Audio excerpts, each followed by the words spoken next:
sangat disayangkan kalau ada Mas Nanda kita nggak memetik hikmah yang banyak dari beliau. Mungkin sebelum ke tema besar Mas Nanda, di bulan kemarin atau 2 minggu kemarin kita memperingati Isra Mi'raj, perjalanan spiritual Nabi Muhammad. Mungkin ada yang bisa Mas Nanda bagi ke teman-teman. Monggo Mas, tafadhol. Sebentar Mas Mizani. Ini harus diklarifikasi dulu Mas Pram soal antropi. Beliau kasih fatwa bahwa semua yang dianugerahkan Tuhan itu harus kita optimalkan dan itu wujud rasa syukur kita. Teman-teman yang pegang HP, buka HP masing-masing, cek sesuai generasi ya. Kalau YouTube cek reel-nya, yang YouTube ya cek apa istilahnya kalau yang history, scroll, yang Twitter cek apa ya pokoknya video lah intinya. Di situ ada algoritma apa yang tiap hari teman-teman tonton. Ngaku. Sekarang yang ketawa paling keras itu memperoleh justifikasi bahwa ini bagian dari bersyukur. Untuk tetap membesarkan otot. Yang ketawa paling keras itu paling sering.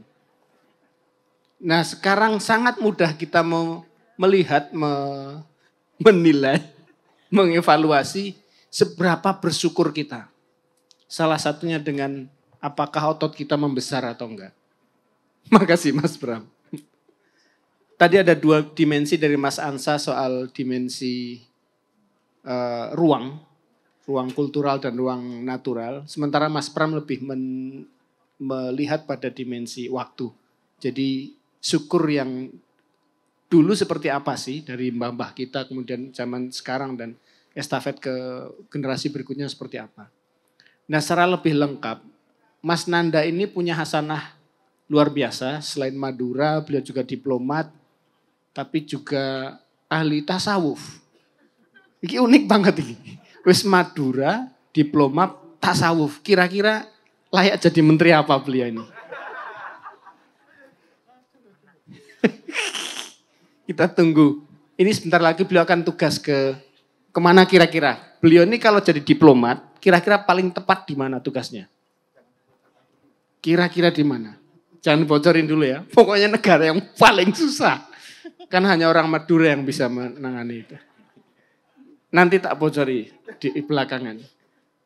Kami persilakan Mas Nanda untuk mengelaborasi syukur ini dari dimensi selain ruang dan waktu itu ada banyak sekali. Dan Mas Mizani sudah menyinggung soal Kanjeng Nabi, soal Muhammad.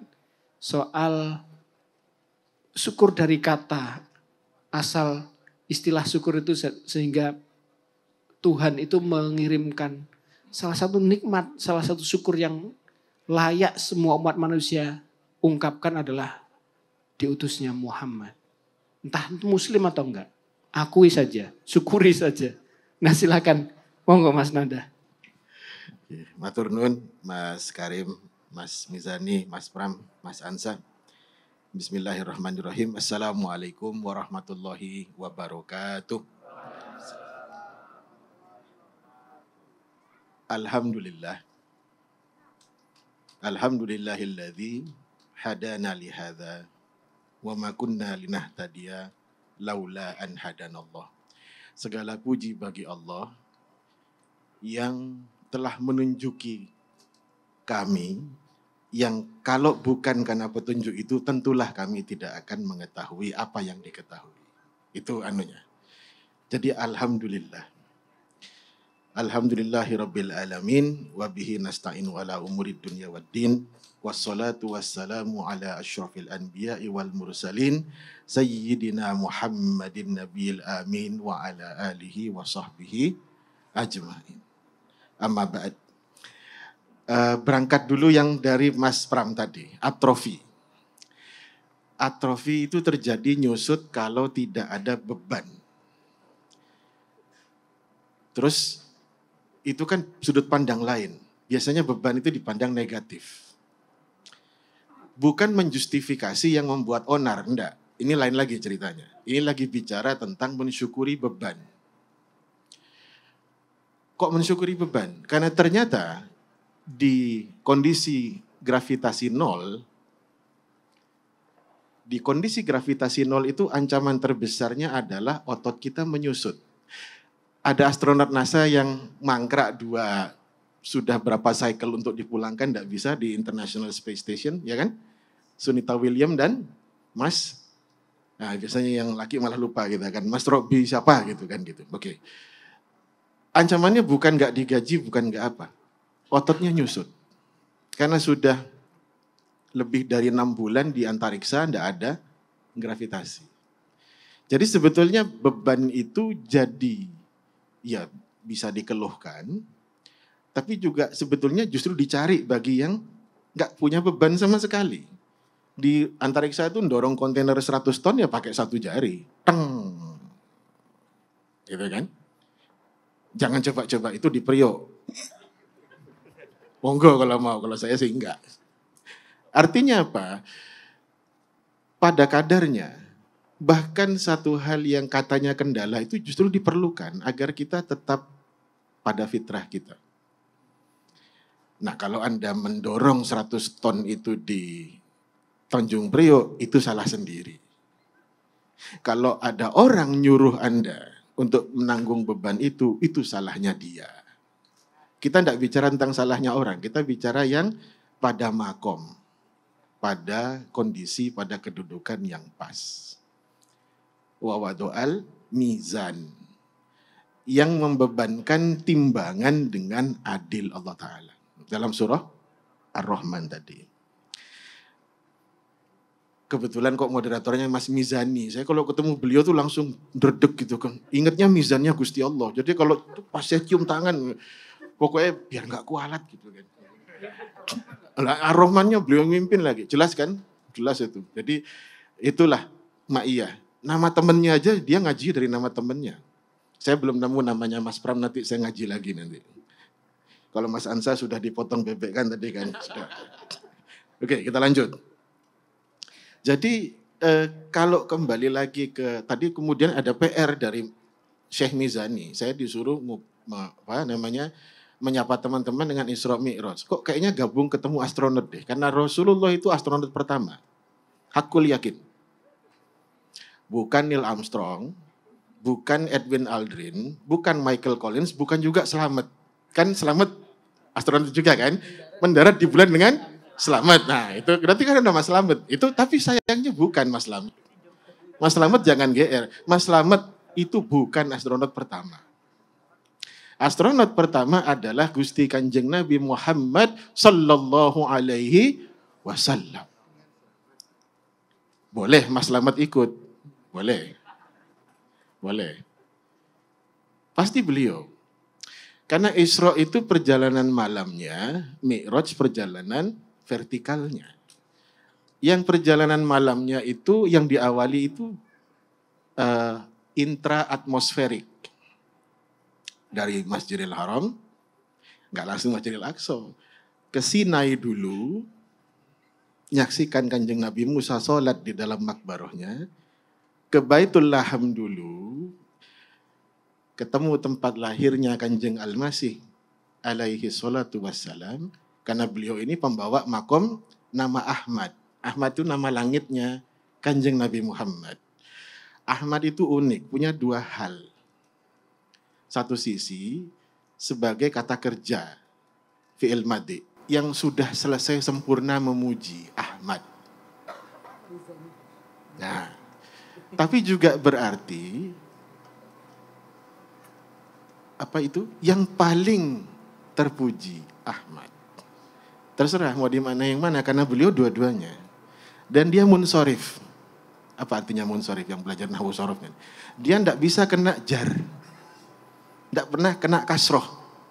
Pasti selalu atas. Kalau enggak Ahmada, Ahmadu. Enggak ada Ahmadi. Okay. Itu nama langitnya, makanya ketika Kanjeng Nabi Isa ngendikan dawuh kepada Bani Israel, ya'ti mim ba'di ismuhu Ahmad. Karena memang masih di langit, artinya hakikatnya belum lahir di bumi. Di bumi Muhammad yang artinya selalu dipuji. Nah, beliau ini yang kemudian diberi tugas oleh Gusti Allah Ta'ala untuk menggenapkan kenabian itu dengan membuka channel dari bumi ke Sidratil Muntaha dan beyond. Itulah Isra wal Mi'raj. Tapi setelah mengimami dulu para nabi di Masjidil Aqsa. Satu rahasia. Dengan beliau diisrokan, jangan bahas yang Mi'raj dulu. Begitu beliau diisrokan untuk Allah, berarti beliau kan seperti Nabi Yakub, yaitu Israil. Rumus. Kalau ada ilnya, berarti dikaitkan dengan Gusti Allah. Jibrail, Mikhail, Israfil, Seraf kalau dalam bahasa Hebrunya. Serafim, Serubim. Israil itu artinya yang diperjalankan di malam hari untuk il. Suratnya bicara tentang Rasulullah Sallallahu Alaihi Wasallam, tapi ayat berikutnya tentang Israil yang sebelumnya dan putra-putranya. Dan begitu beliau ngimami para nabi di Masjidil Aqsa, artinya apa? Beliau jadi chief rabbi of the temple kan? Iya. Beliau jadi imam kepala Temple of Solomon. Selesai. Jadi yang Israel asli siapa sekarang? Semua orang yang mengikuti Israel yang dulu maupun yang sekarang. Meski baik genetically terhubung maupun tidak genetically terhubung, by confession. Sedangkan yang by genetik tapi tidak mengikuti dua Israel ini, ya berarti dia mengeluarkan dirinya dari kriteria itu. Itu namanya tidak mengingkari, tidak mensyukuri nikmat kenabian. Makanya disebut kufur. Kita tes dulu, bagaimana Allah Ta'ala mengutus Nabi Musa. Laqad arsalna Musa bi ayatina, sungguh telah kami utus Musa dengan ayat kami dengan dua hal.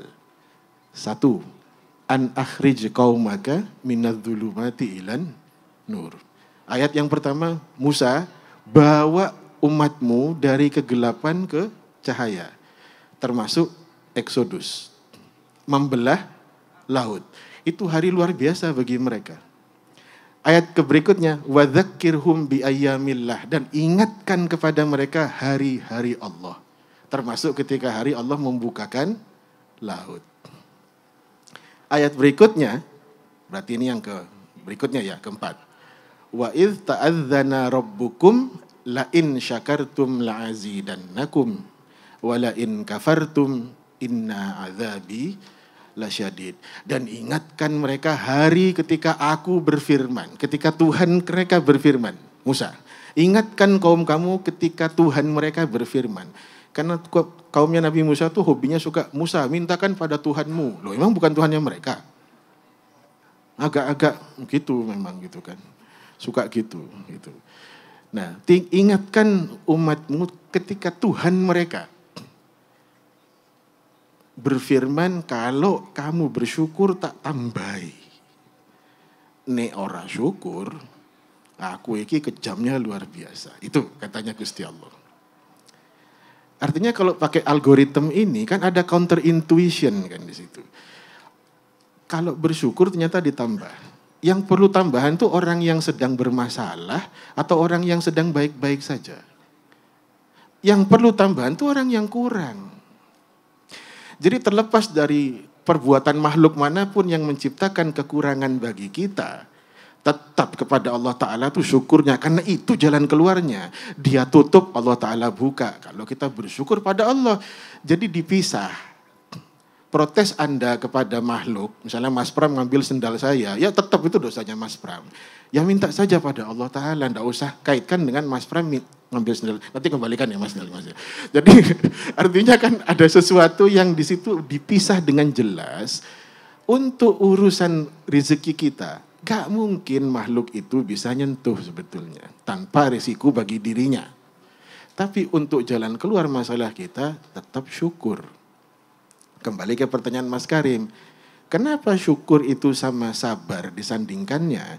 Karena ayat tadi itu ditutup dengan inna fi dzalika la ayatin, sungguhnya pada perintah untuk mengingatkan hari-hari Allah dan seterusnya itu Inna fi dzalika laayatin, sungguhnya pada yang demikian itu terdapat ayat kekuasaan Allah, likulli sabbarin syakur.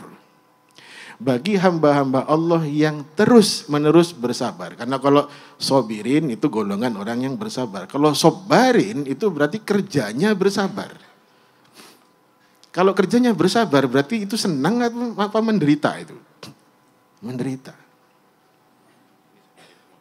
Iya, ini sobarin semua, yakin saya. Yang kena, bahkan yang nggak kena potong anggaran sudah bersabar sebelumnya, bahkan kan gitu toh? Iya toh, gitu. Jadi yang ASN nggak usah terlalu dramatis karena ada yang sebelum pemotongan sudah kepotong duluan, tak gimana caranya? Oke? Ya tentu kita simpati pada yang terpotong anggarannya, itu lain cerita. Sobarin diiringi dengan syakur. Jadi ternyata syukur itu bentuk sabar sebetulnya. Tidak bisa dipisah, sabar, syukur. Kalau sabar hanya penderitaan, kalau syukur, kalau gembira. Enggak juga. Karena syukur itu bentuk sabar. Nah orang yang bersyukur ketika ditimpa kemalangan dengan bersandar kepada Allah Ta'ala saja. Dengan menyandarkan harapannya kepada Allah Ta'ala saja. Wa ila rabbika farghab. Mereka lah para sobarin. Dan guess what? Dia akan dihubungkan kepada Rasulullah SAW yang wa wada'na anka wizrak, yang Allah Ta'ala sendiri yang nanggung bebannya Rasulullah. Nah jadi, tapi kenapa kemudian antonimnya kufur? Ya karena memang sebenarnya mengingkari nikmat Allah itu menutupi hakikat itu, maka dibilang kufur. Jadi pada yang demikian itu kok kayaknya sayang kalau kita tidak melihat ini ya, nggak melihat satu hikmah di situ. Dan kembali lagi ke Isra Mi'raj. Sekarang Mi'rajnya. Mi'raj itu melintasi berapa langit? 7, oke. Al-Fatihah ada berapa ayat? 7. Kebetulan? Nggak mungkin. Nggak mungkin. Nggak pernah Gusti Allah nyiptakan nggak sengaja tuh nggak pernah. Aduh, keciptaan. Aduh, iya ya gitu kan. Bayangkan betapa protesnya hamba kalau meninggal sebelum waktunya gitu. Loh Gusti loh gitu kan. Kan tereng toh gitu. Ya wis ketahuan. Medurane semetu. Ayo terus. Ya wis terlanjur ya hambaku piye ya. Iya kadung gitu kan. Padahal baru diterima sama calonnya kan gitu kan. Gitu. Padahal yang ditolak pengennya begitu kan gitu kan. Itu kan karena ilmu putus asa karena nggak kenal sama Kanjeng Rasul. Kenapa? Karena nggak tahu Kanjeng Rasul itu juga wasilah buat mereka yang ditolak. Loh iya. Apapun penderitaan kita selama beriman, kalau mirip penderitaan seorang nabi, kita dapat berkah ketawasulan dengan nabi itu. Loh ya, beliau tuh ditolak 2 kali oleh orang yang sama, Kanjeng Rasul itu. Masih gadis nolak beliau, setelah sudah janda nolak beliau. Saya nggak ngerti kenapa kok ada orang nolak Gusti Kanjeng Nabi. Saya juga kesel gitu kan. Tapi kesalahan mana sama beliau yang ditolak? Pasti kesalahan beliau lah kan gitu kan. Sesimpati-simpatinya kan saya bukan beliau. Ya nanti deh mungkin di akhirat kita dengerin sama-sama si Mbak ini alasannya kenapa kok dia nolak gitu. Saya tuh gitu kan. Kita bukan nabi boy. Ya, kita bukan nabi boy gitu kan. Nah, ini kaitannya dengan Isra Mi'raj. Sekali Isra Mi'raj itu terbuka 7 langit buat siapapun yang beriman kepada Allah Ta'ala dan kenabian untuk menggunakan channel itu untuk nanya bolak-balik pada Gusti Allah pakai channel itu. Karena beliau Isra Mi'raj itu sekali sampai itu terbuka sampai dengan hari kiamat dan beyond. Sidratil Muntaha itu belum. Kanjeng Jibril berhenti di situ. Kanjeng Rasul ini di luar spek teknis saya. Kalau saya nekat masuk, hancur lebur saya. Ya, Anda coba, misalnya ada yang pilot nggak di sini? Lampaui maksimum altitude yang dispesify oleh pabrik pesawat Anda. Ya, nanti kita tahlilin bareng-bareng. Iya, oh iya. Taunya gimana? Gini, dulu zaman Perang Dunia II, Mas Karim, itu kan pesawat masih propeller ya. Itu ada kadang-kadang dalam bombing run, strafing run itu, nukik untuk menembaki satu sasaran, dia nggak sengaja melampaui batas kecepatan suara. Padahal dia tidak didesain untuk supersonik. Kalau supersonik kan boom, terus dia melesat melampaui kecepatan suara. Kalau yang ini boom pesawat-pesawatnya, karena melampaui spek teknisnya. Kanjeng Jibril begitu, monggo panjenengan piyambaan. Ya nggak bahasa Jawa kan gitu kan. Masa Kanjeng Jibril bahasa Jawa itu. Gusti Bendoro, Kanjeng Jibril, itu kan repot itu kan nanti kan gitu. Ya, tapi begitulah kira-kira dan beliau tuh sampai di yang namanya Makom Mahmud. Maka setelah adzan apa? Bukan Mamah Muda loh. Bukan Mahmud yang itu, bukan. Wa ba'atshu maqaman Mahmud. Maka tadi di itu syarifil maqam. Syarifnya makom itu hanya satu. Itu makom Mahmud itu hanya untuk Rasulullah piyambakan sendiri. Enggak kayak angkot yang banyak dempet-dempet gitu, enggak. Satu saja untuk beliau. Di situ nanti beliau bersujud mintakan syafaat, tapi sudah dibuka sejak Mi'raj. Nah, cerita dari langit pertama sampai makom itulah Al-Fatihah itu rahasia-rahasianya bisa kita gali menurut para aulia, guru-guru kita. Kita coba pertama. Ayat pertamanya apa? Bismillahirrahmanirrahim. Nah, bacanya ini harus disandingkan dengan riwayat tentang Isra Mi'raj. Sahih Bukhari ada, Sahih Muslim ada. Silakan pakai yang mana. Di langit pertama kepanggih Nabi Adam, Kanjeng Nabi Adam. Ayat pertama Al-Fatihah, Bismillahirrahmanirrahim. Mukjizatnya Nabi Adam itu urusan asma. Wa 'allamal Adama asma'a kullaha, dan kami ajarkan kepada Adam semua asma. Ya termasuk botol, ikan. Tapi tentunya sebelum botol dan ikan kan yang menciptakan semua ini. Asma'nya Allah. Bismillahirrahmanirrahim. Langsung dibuka ilmu tentang kodok dan kodar. Ar-Rahman, perhatikan surat Ar-Rahman. Itu bicara tentang ukuran-ukuran. Bahkan nantang jin dan manusia. Tembus langit itu kalau bisa. Tapi kamu gak akan bisa kecuali pakai sultan. Orang barat baru bisa sampai bulan sudah bangganya setengah mati. Padahal itu dia tidak melampaui itu. Nah, kodar itu Ar-Rahman. Ada suratnya. Seolah-olah bisa dipelajari semua orang. Ar-Rahim gak ada surat Ar-Rahim. Karena itu rahasia Allah Ta'ala yang namanya kodok. Biasanya hasil itu ditempuh pakai kodar. Dipenuhi ukurannya, terbang. Mau yang bikin itu orang ateis, mau yang bikin itu muslim, atau setengah muslim, atau enggak jelas, terbang dia. Air mendidih 100 derajat, katelnya bunyi. Enggak peduli Anda beriman atau tidak. Karena kadar atau kodar. Disitulah ilmu-ilmu eksak. Tapi jangan bilang pasti, karena Allah masih pegang kodoknya. Enggak semua orang itu memenuhi kodar jadi. Enggak. 2 orang di pesawat yang sama jatuh, yang satu mati, satu tidak. Allah Ta'ala bukan yang ini enggak sengaja, yang ini sengaja, tidak. Ya memang begitu. Itu namanya kodok. Makanya kan kodok itu bisa berarti ketetapan, bisa berarti ganti. Kalau nggak puasa dikodok kan gitu ya. Harusnya begini diganti begitu. Karena Allah Ta'ala itu juga komit pada kodarnya, tapi tidak bisa dipaksa dengan kodarnya. Ini ada sains di balik ini untuk yang kodar. Dan ada iman di balik ini untuk yang Makanya kita itu harusnya ikhtiar dulu dengan kodar, baru tawakal dengan kodok. Tapi biar kita dididik dengan benar, rukun imannya bukan kodar dan kodok, tapi kodok dulu dan kodar. Agar nggak sombong dengan kodar. Sombong dengan kodar namanya kaum kodariyah, terlalu mengandalkan kodok namanya kaum jabariyah. Orang barat ngerti kodar, tapi dia kira itu sains. Iya, tapi itu ilmu tentang kodar sebetulnya. Itu sains. MIPA itu kodar. Jadi jangan, kan kita beriman, bikin pesawat asal-asalan saja, nggak bisa. Anda harus beriman pada kodar dulu, baru setelah itu kodok. Sayapnya panjang sebelah kok nganggap jaluk selamat kan gitu. Kan ada tukang becak Surabaya itu, Mas Karim di Surabaya itu loh. Dia Pak, cak ke stadion, berapa? 10.000. Wah 1.000 aja ya naik gitu kan. Wah dia ugal-ugalan gitu kan. Misu-misu kan penumpangnya. Loh kok layan nyoman bayar cuma 1.000 kok jaluk selamat gitu kan kira-kira. Jadi emang enggak ada ukurannya gitu loh.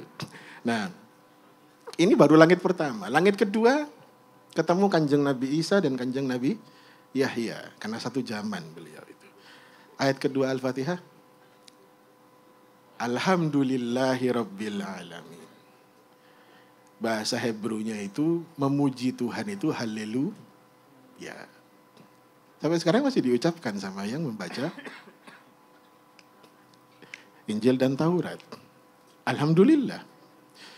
Tidak hanya alhamdulillah tapi disandarkan padanya Rabbil Alamin.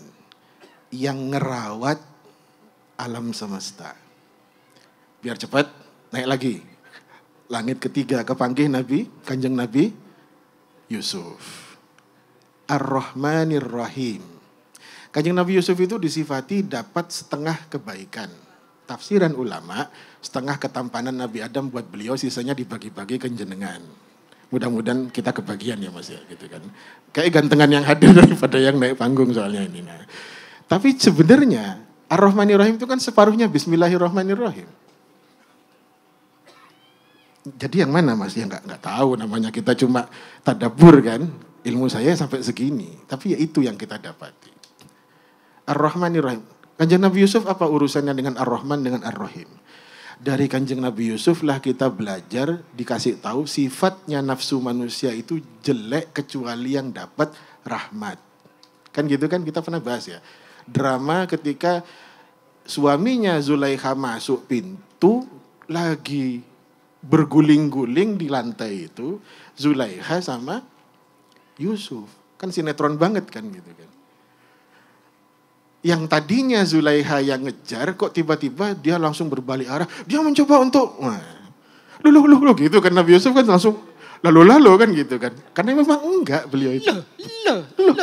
Gitu kan. Lu gitu. Kalau dijadikan meme tuh pasti lucu, tapi kan agak kurang sopan kalau Nabi dijadikan meme kan ya. Jangan. Tapi beliau tuh sebetulnya juga sangat jujur. Ketika, saya enggak. Sungguhan enggak. Cuman memang sebetulnya kalau urusan kepingin, ya kepingin. Innan nafsa la ammaratum bisu. Karena sesungguhnya nafsiyah itu nyuruh pada, ammarah itu artinya menyuruh terus-menerus pada kejelekan. Kecuali illa marohima rabbi. Kecuali mereka-mereka yang dirahmati oleh Tuhanku. Makanya Ar-Rahmanir Rahim itu pantas disandarkan ke Nabi Yusuf. Karena ilmu tentang rahmat dan penjinakan nafsiyah itu memang makomnya beliau. Langit ke-3. Langit ke-4, ayat ke-4 Al-Fatihah. Maliki yaumiddin. Rajanya hari pembalasan. Kepanggih dengan di langit ke-4 dengan Nabi Idris. Nabi yang sampai sekarang tidak kembali ke bumi karena masih nyari sandalnya yang sengaja dihilangkan di surga. Jadi beliau sudah menyaksikan akhirat sebelum terjadi. Tadinya beliau setelah Rasulullah ya berdua akhirnya. Langit ke-5, ini langit yang spesial. Iyyaka na'budu wa iyyaka nasta'in.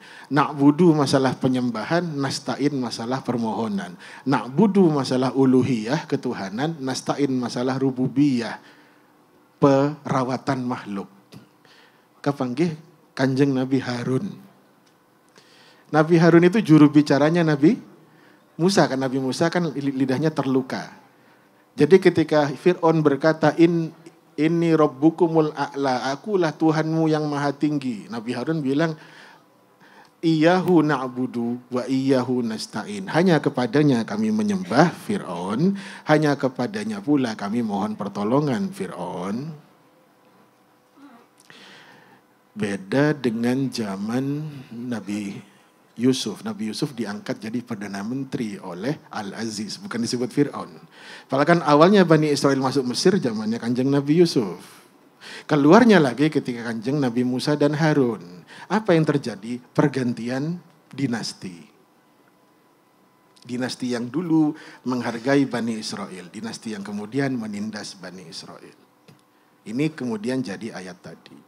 Langit ke-6 kepanggih Kanjeng Nabi Musa. Kanjeng Nabi Musa itu tersohor sampai pengen jadi umatnya Kanjeng Nabi Muhammad.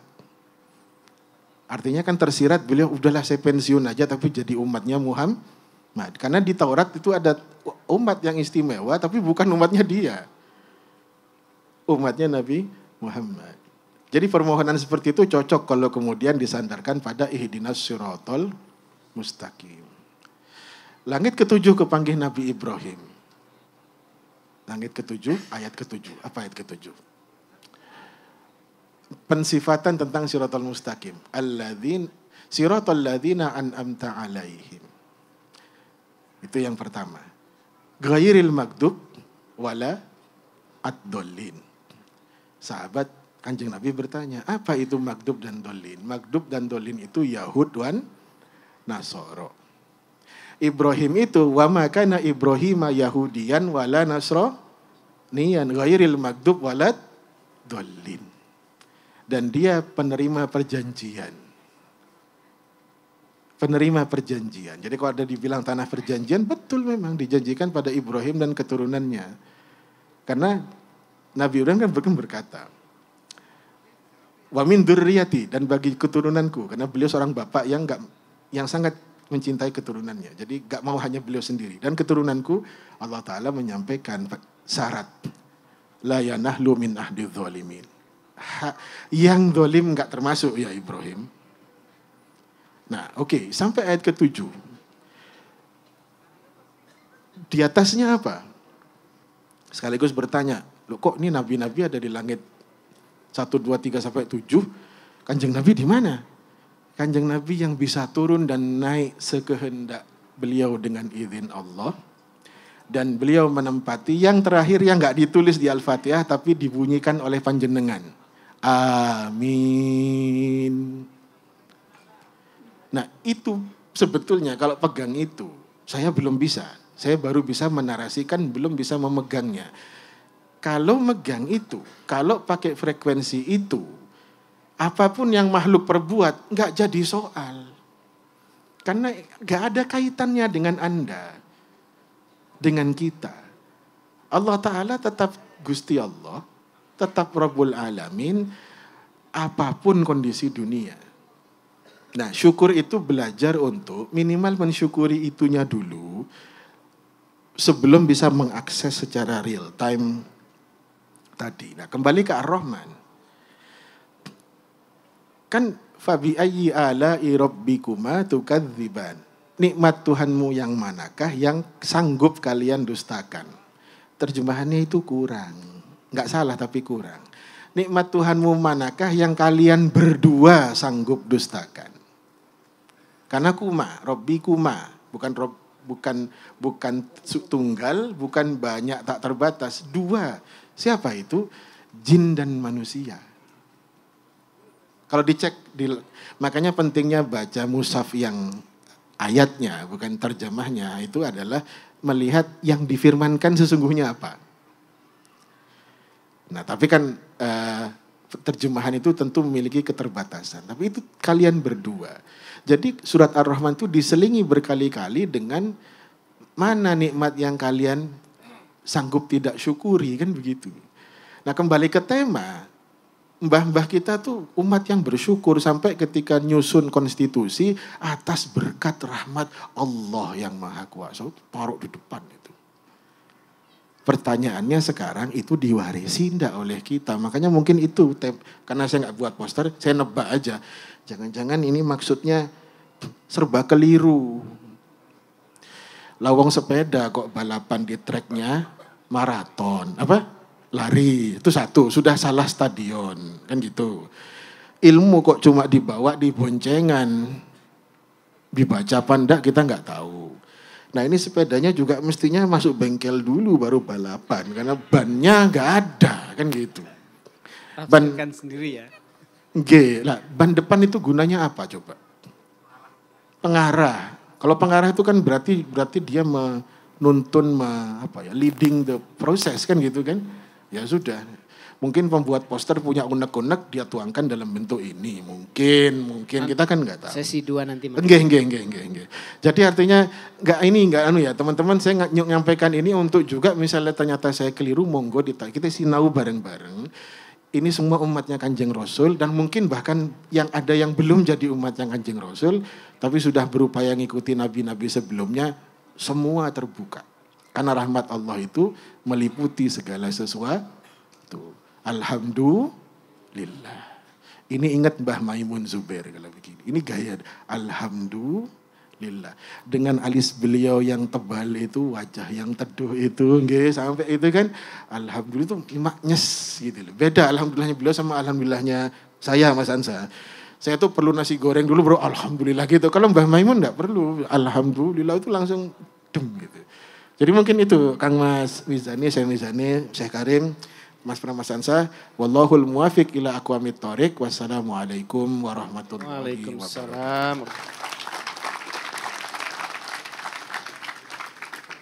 Teman-teman, ini kami mau jujur sebenarnya.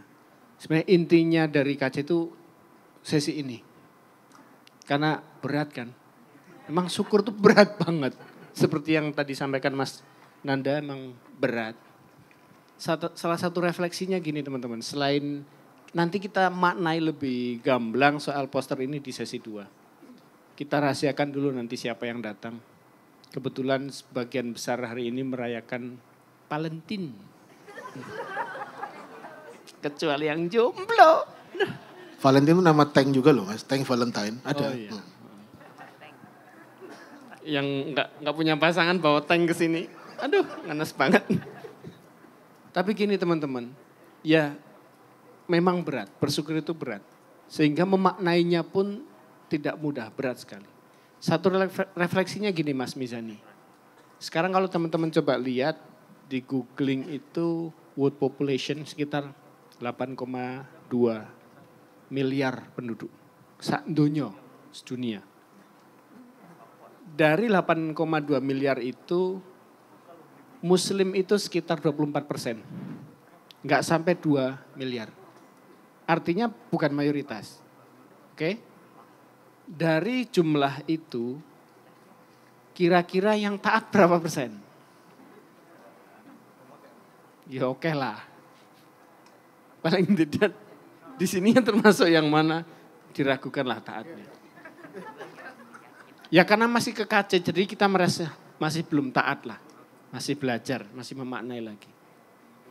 Dari yang kecil itu, pertanyaan sederhananya begini teman-teman. Teman-teman di sekolah, di pondok pesantren, di tempat-tempat ngaji mendapatkan enggak hasanah yang seperti Mas Nanda tadi sampaikan? Ya sebagian adalah. Sesama gurunya Mas Nanda. Tapi saya yakin langka. Oke? Kalau hasanah itu kita dapatkan di pesantren wajar. Di UIN wajar. Di kelompok-kelompok pengajian wajar. Tapi ternyata saya konfirmasi itu pun tidak teman-teman dapatkan. Ini didapatkan di entah barantah, di tengah-tengah pusat kebudayaan. Yang kadang lebih sekuler, kadang melihat Tuhan melengos. Karena sudah akrab. Nah ini yang perlu kita syukuri teman-teman sekalian. Jadi KC itu membuka adalah mensyukuri. Bahwa ruang publik ini tidak harus pesantren, tidak harus forum pengajian. Dan salah satu misi kenabian dari Kanjeng Nabi Muhammad adalah membuka itu. Nama beliau saja Muhammad itu artinya membuka. Membuka, mensyukuri. Sinonim dari membuka itu mensyukuri. Dari awal sejak 24 tahun yang lalu, kita tidak hanya melantunkan sholawat. Tidak hanya melantunkan sholawat. Kalau teman-teman ikut dari awal, Mas Mizani tadi mimpin, kita konsisten melantunkan sholawat. Kemudian memaknainya lebih dalam lagi. Nah untuk lebih dan memaknai itu adalah membuka. Membuka hati cakrawala pikiran kita untuk mengenal beliau. Mengenal misi beliau. Sehingga kalau sudah itu kita lakukan, insya Allah syukur itu akan tumbuh dalam bentuk apapun. Bahkan dalam kondisi seperti ini. Dalam kondisi orang yang seharusnya memimpin kita, memandu kita, memiliki vitalitas, memiliki kenormalan, tapi ini malah digendong oleh buku, kitab suci, literasi yang harusnya kita baca, diikat saja di tempat-tempat. Nah kita bisa maknai lebih luas dari situ. Tapi intinya teman-teman sekalian, ada satu puisi Mbah Nun yang saya juga baru mendapatkan makna lebih dalamnya malam ini. Teman-teman coba googling. Judulnya Muhammadkan Hamba. Maknai dengan diskusi kita hari ini dan temukan makna itu sesuai dengan kondisi dan aspirasi harapan teman-teman sekalian untuk lebih mendalami membuka lagi tentang makna syukur. Mungkin itu Mas Mizani ada kesimpulan atau hal yang perlu disampaikan lagi. Makasih. Terima kasih Mas Karim. Saya kira cukup ya teman-teman. Nanti juga teman-teman di sesi kedua mungkin bisa juga ikut urun ide atau POV lain tentang judul kita pada hari ini. Karena saya yakin teman-teman juga mempunyai sudut pandang yang lain dari judul yang kita bawakan malam ini. Saya kira mungkin untuk cukup Mas Karim, kita jeda dulu. Cukup ya, nggak ada tanya jawab ya. Sudah bersyukur semua ya? Ya. Kita beri aplaus lagi untuk narasumber kita malam ini. Terima kasih.